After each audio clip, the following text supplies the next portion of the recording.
उठ जा नालायक, सुबह के 8 बजने को है। तुझे एग्जाम नहीं देना क्या? थोड़ी देर और सोने दीजिए ना पापा। तू उठता या फिर मैं तेरे ऊपर पानी फेंकूं? रोज गधों की तरह सोता रहता है, पेपर की कोई टेंशन ही नहीं है। और एक हमारा समय था जब हम पेपर में फेल होने के डर से रात भर पढ़ा करते थे, सो ही नहीं पाते थे। तो क्या अब आप उसका बदला मुझसे लेंगे? मैं 15 मिनट बाद उठ जाऊंगा, आप प्लीज जाइए, मुझे डिस्टर्ब मत कीजिए। इतना कहकर रौनक रजाई ढककर फिर से सो जाता है। तू ऐसा नहीं मानेगा, रुक मैं अभी पानी लेकर आता हूँ। बस फिर क्या था, इतना कहकर वो भागते हुए बाथरूम में जाते हैं और पानी की एक बड़ी सी बाल्टी लाकर रौनक के ऊपर फेंक देते हैं। पानी पड़ते ही रौनक झट से उठ जाता है। ये आपने क्या किया पापा? अब तो उठेगा नहीं तो यही करना पड़ेगा ना। वैसे थैंक्स डैड, आपके कारण ना अब मुझे नहाने की भी जरूरत नहीं पड़ेगी। चलिए अब आप माँ से बोलकर मेरे कपड़े निकलवा दीजिए, तब तक मैं ब्रश कर लेता हूँ। वैसे कल ना आप एक काम और करना, नहलाने के साथ साथ मुझे ब्रश भी करवा देना। ये ब्रश करने में ना मुझे बहुत आलस आता है। रौनक की बातों से अरविंद का मुंह खुला का खुला रह जाता है। वो अपनी पत्नी कमला के पास जाता है और रौनक की हरकतों के बारे में बताता है, जिसे सुन उसकी पत्नी हंसने लगती है। तुम अपने बेटे को समझाने के बजाय हंस रही हो। रौनक बच्चा है, धीरे धीरे सुधर जाएगा, आप क्यों उसके पीछे पड़े रहते हो? अभी नहीं सुधरेगा तो कब सुधरेगा? 10वीं क्लास में है रौनक, वो अब कोई बच्चा नहीं रहा। अरविंद की इतना बोलते ही वहाँ रौनक भी आ जाता है। क्या डैड, मैंने आपको एक काम दिया था, वो भी नहीं हुआ आपसे। अरे क्या हुआ बेटा? माँ, मैंने डैड से बोला था कि वो आपको बोलकर मेरे स्कूल की यूनिफॉर्म निकाल दे, लेकिन मेरे पीछे पड़ने के अलावा इनसे एक काम ढंग से नहीं होता। देख रही हो कमला, देख रही हो अपने लाडले को? अरे आप चुप रहिए जी। चलो बेटा, मैं तुम्हें कपड़े निकाल कर दे देती हूँ बस। ऐसे ही साल पर साल बीतते जाते हैं, लेकिन रौनक के रवैये में कोई बदलाव नहीं आता। वो पहले से भी ज्यादा आलसी और पूरी तरह अपने माता पिता पर निर्भर हो जाता है। 2 साल बाद पता नहीं कहाँ गायब रहता है पूरे दिन, अब तक तो आ जाना चाहिए था। अरे आप इतनी फिक्र क्यों कर रहे हैं उसकी? दोस्तों के साथ खेल रहा होगा, आ जाएगा अभी। ये कोई टाइम है खेलने का? 10 बजने वाले हैं, इतनी रात में कौन खेलता है? कमला कुछ कहती उससे पहले ही रौनक वहाँ आ जाता है। मम्मी जल्दी से खाना लगा दो, बहुत भूख लग रही है। तुम्हें तब तक खाना नहीं मिलेगा जब तक तुम बता नहीं देते कि इतनी रात गए कहाँ से आ रहे हो। ओ प्लीज डैड, अब आप एसी पे प्रद्युमन बनकर मेरे सर पर बंदूक लेकर मत बैठ जाना। फालतू की बकवास बंद कर और बता कहाँ से आ रहा है। माँ अब समझाइए ना डैड को। बता देना बेटा, इनको भी तसल्ली हो जाएगी। आप बोल रही हैं तो बता देता हूँ, मैं दोस्तों के साथ मूवी देखने गया था, इसलिए देर हो गई। तो इन सब चीजों में मेरे पैसे उड़ाता है। कभी 1 रुपया कमाने के बारे में सोचा है तूने? जब देखो हवा की तरह पैसे उड़ाता रहता है। माँ अब आप इन्हें चुप करा दीजिए, वरना ना मुझे गुस्सा आ जाएगा। अच्छा क्या कर लेगा? बता ना क्या कर लेगा तू? वैसे बात तो ठीक ही है, मैं कर ही क्या सकता हूँ, पैसे तो फिर भी मैं आपसे ही मांगूंगा ना। चलिए अब ये सब बात छोड़िए और मम्मी मेरे लिए खाना लगा दीजिए। अभी लगा देती हूँ बेटा। मैं बता रहा हूँ कमला, एक दिन ये ऐसे ही बिगड़ जाएगा। उफ़ो, आप क्यों इतना पीछे पड़े रहते हो मेरे बच्चे के? बात की बाद में देखेंगे, अभी आप शांति से उसे खाना खाने देंगे। अगले दिन, डैडी मुझे 10,000 रुपए चाहिए। हाँ? अब इतने पैसे क्यों चाहिए तुझे? डैड आप बिना सवाल किए कभी पैसे नहीं दे सकते क्या? जब तक तू बताएगा नहीं तुझे पैसे भी नहीं मिलेंगे। अरे अब आप अपने बेटे को पैसे भी नहीं दे सकते? नालायक, तेरी उम्र के लोग नौकरी करते हैं और एक तू है जो नौकरी करने का नाम ही नहीं लेता कभी। आप लोगों के होते हुए भला मैं नौकरी क्यों करूं? अरे हम कब तक पैसे देंगे तुझे? तुझे भी तो अपने पैरों पर खड़ा होना होगा ना। कौन सा उधार के पैरों पर खड़ा हूँ? अपने ही तो पैरों पर खड़ा हूँ मैं। इसी तरह रौनक दिन प्रतिदिन लापरवाह होता जाता है। उसकी लापरवाही को देखते हुए अरविंद और कमला अपने बेटे की शादी कराने का फैसला लेते हैं और 1 महीने के अंदर अंदर ही रौनक की शादी मेघा नाम की लड़की से करा देते हैं। शादी के कुछ दिन बाद, रौनक, मुझे एक अच्छी सी साड़ी चाहिए, आप ला दोगे ना? हाँ, क्यों नहीं।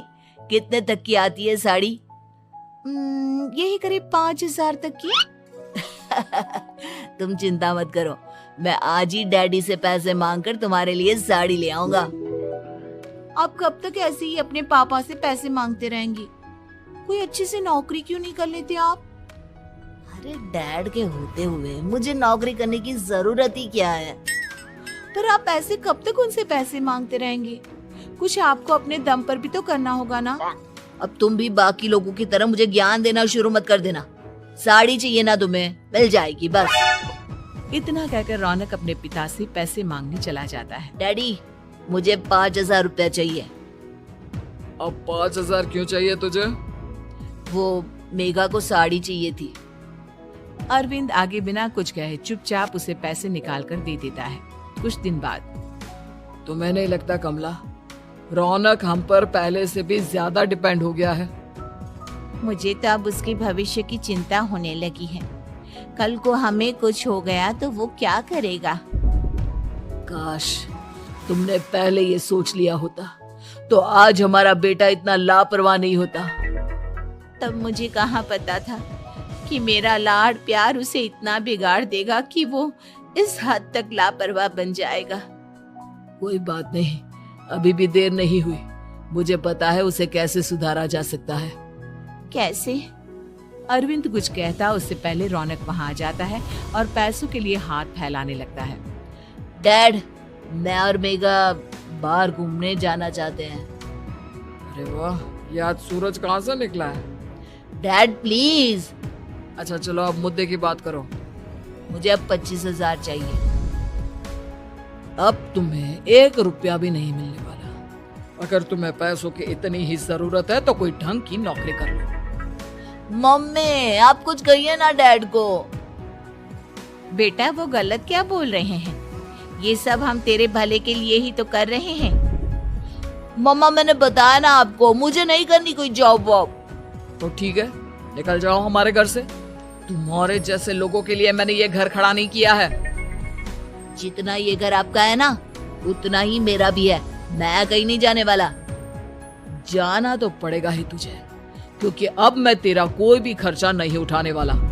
ठीक है, मत उठाइए मेरा खर्चा, मैं अपने दम पर भी जी सकता हूँ। तो बेशर्मों की तरह अब तक यहाँ क्यों खड़ा है? अपना सामान ले और निकल जाए यहाँ से। रौनक पैर पटकते हुए वहां से चला जाता है। घर से निकालना जरूरी है क्या उसे? बिना पैसों के कौन रखेगा उसे किराए पर?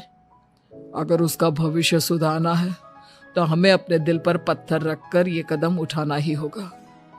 दोनों बात कर रहे होते हैं कि रौनक अपनी पत्नी के साथ एक बड़ा सा बैग लेकर घर से निकल जाता है, लेकिन घर से बाहर उसे कोई भी मुफ्त में अपने घर किराए पर नहीं रखता।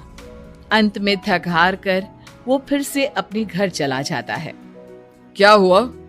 थोड़ी देर पहले तो दहाड़ते हुए घर से निकला था, अब क्या हुआ? नहीं रखा ना किसी ने तुझे किराए पर? डैड प्लीज, मैं कुछ दिनों में कोई अच्छी सी नौकरी शुरू कर दूंगा। आप तब तक तो हमें रख लीजिए प्लीज।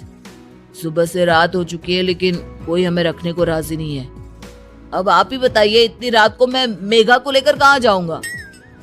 ठीक है ठीक है, बहू की वजह से मैं तुझे घर पर रख रहा हूँ, लेकिन तू इस घर में एक बेटे की नहीं बल्कि एक किराएदार की हैसियत से रहेगा। 3 महीने है तेरे पास। इन 3 महीनों के अंदर अंदर मुझे तेरी पहली तनख्वाह हाथ में चाहिए, समझ गया? पक्का डैड, इन 3 महीनों के अंदर अंदर तो कोई बढ़िया सी नौकरी ढूंढ ही लूंगा मैं। ऐसे ही धीरे धीरे समय बीतने लगता है और अरविंद के दिए 3 महीनों में से 2 महीने बीत चुके होते हैं। पापा जी ने हमें 3 महीने दिए थे, जिसमें से 2 महीने तो बीत चुके हैं। अब ये आखिरी महीना बचा है। अरे तुम चिंता मत करो, आज मेरा ना 2 जगह इंटरव्यू है, दोनों में से कहीं ना कहीं तो जॉब लग ही जाएगी। अच्छा, all the best. Raunak interview के लिए निकल जाता है, जिसके बाद शाम में रौनक घर आता है। कैसा गया इंटरव्यू? आपकी नौकरी लगी या नहीं? अरे पहले सांस तो ले लेने दो अच्छे से। बताइए ना, मुझसे तो जरा भी इंतजार नहीं हो रहा है। वो दरअसल बात यह है कि मेरी नौकरी तो लग चुकी है, लेकिन पैसे बहुत कम है। कितने पैसे हैं? 15,000। इतने में अरविंद और कमला मिठाई का डिब्बा लेकर आ जाते हैं। बधाई हो बेटा। हम जानते थे तेरी जॉब जरूर लगेगी। लेकिन मेरी सैलरी बहुत कम है मम्मा। कम है तो क्या हुआ, धीरे धीरे बढ़ जाएगी। हाँ बेटा, हम तो बस चाहते थे कि तू अपने पैरों पर खड़ा हो जाए। मतलब अब आप मुझे घर से नहीं निकालेंगे? नहीं, ये सब हमने तुझे जिम्मेदार इंसान बनाने के लिए किया था। Thank you mummy papa. अगर आप दोनों ऐसा नहीं करते तो मुझे कभी अपनी जिम्मेदारियों का एहसास तक नहीं होता। आज आपने मुझे सिखा दिया कि इंसान का अपने पैरों पर खड़ा होना भी जरूरी होता है। इतना कहकर रौनक झट से अपने माता पिता के गले लग जाता है और अपनी कमाई की पहली तनख्वाह वो अपने माता पिता के हाथ में सौंपता है। इस तरह रौनक एक गैर जिम्मेदार व्यक्ति से एक जिम्मेदार व्यक्ति बन जाता है।